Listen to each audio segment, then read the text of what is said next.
wedding feast transformation. Once upon a time, in the quaint village of Cana, there was a joyous celebration underway. A wedding feast was in full swing, filled with laughter, music, and the warmth of love. The air was thick with the sweet aroma of blooming flowers, and the townspeople gathered to witness the union of two hearts. In the midst of this jubilation, there was a subtle unease. The host of the wedding, a kind and humble man, noticed with growing concern that the wine barrels were running dry. In a culture where hospitality was paramount, running out of wine during a celebration was not just a matter of inconvenience. It was a potential source of shame for the hosts. News of the predicament reached a young couple who were among the guests, Mary and her son, Jesus. Sensing the distress of the hosts and the impending embarrassment, Mary turned to her son and quietly shared the dilemma. With a compassionate gaze, Jesus acknowledged the situation. "Dear mother, my time has not yet come," he gently replied. Mary, however, remained steadfast in her faith and simply told the servants, "Do whatever he tells you." Undeterred by her son's initial response, Mary knew that he carried within him a divine purpose.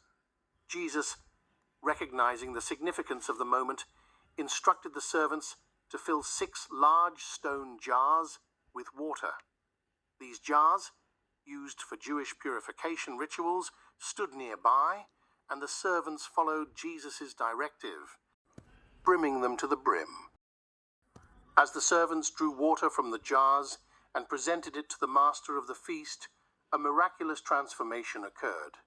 The plain water, touched by the divine intervention of Jesus, turned into the finest wine, the most exquisite the guests had ever tasted.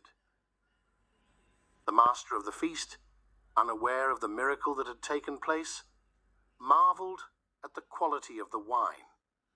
In a state of awe, he approached the bridegroom and exclaimed, "Everyone serves the good wine first, and when people have drunk freely, then the poor wine. But you have kept the good wine until now." The news of this extraordinary event spread like wildfire among the guests. Whispers of awe and amazement echoed through the crowd. In that moment, the first miracle of Jesus, turning water into wine, not only saved the hosts from embarrassment but also revealed a glimpse of the divine power that resided within him. The village of Cana would forever be marked by this wondrous event, and the faith of those who witnessed it would be forever strengthened. Little did they know that this was just the beginning of a series of miracles that would define the path of Jesus and leave an indelible mark on the world.